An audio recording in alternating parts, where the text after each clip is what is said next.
तर जरांगेंचं राज्यात षडयंत्र सुरू आहे, जरांगे असंवैधानिक भाषा वापरतात, लक्ष्मण हके यांनी हे वक्तव्य केलंय।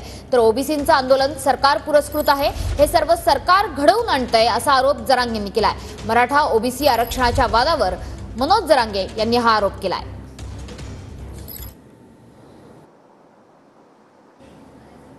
ह्याच्या मागचं षडयंत्र काय आहे? या महाराष्ट्रामध्ये गावात एक नोंद सापडली असेल समजा अधिकृतरित्या, तर मग त्याच्या सगळ्या सोयऱ्यांना म्हणजे अख्ख्या गावाला, गावाच्या भोवतालच्या नातेवाईकांना, मग त्याच्या भोवतालच्या नातेवाईकांना, म्हणजे जरांगे साहेबांच्या भाषेत मी नाही बोलत, जरांगे साहेब म्हणतात की मी या नोंदीद्वारे 80% मराठा समाज ओबीसीत घुसवला आहे, आता 20% ह्या सगळ्या सोयऱ्याच्या अध्यादेशानं घुसवतोय।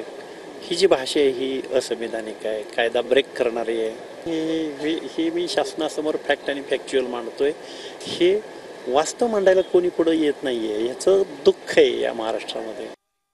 कोंडीत कसे सापडले? तेच उभा करतात आंदोलन। कोंडीत काय सापडले? तेच पुरस्कृत करतात आंदोलनाला। कोंडीत काय सापडले? नाटकं करतात। कोंडीत काय सापडले? तेच म्हणजे कोण? सरकार। दुसऱ्याला काही येडं समजते काय ते सरकार? आमच्यात लावून द्यायचं। सरकार जाणीवपूर्वक बळ देते आंदोलनाला, तुमच्या मागण्या लांबणीवर पडावं म्हणून? का शक्यता असू नये? का शक्यता असू नये?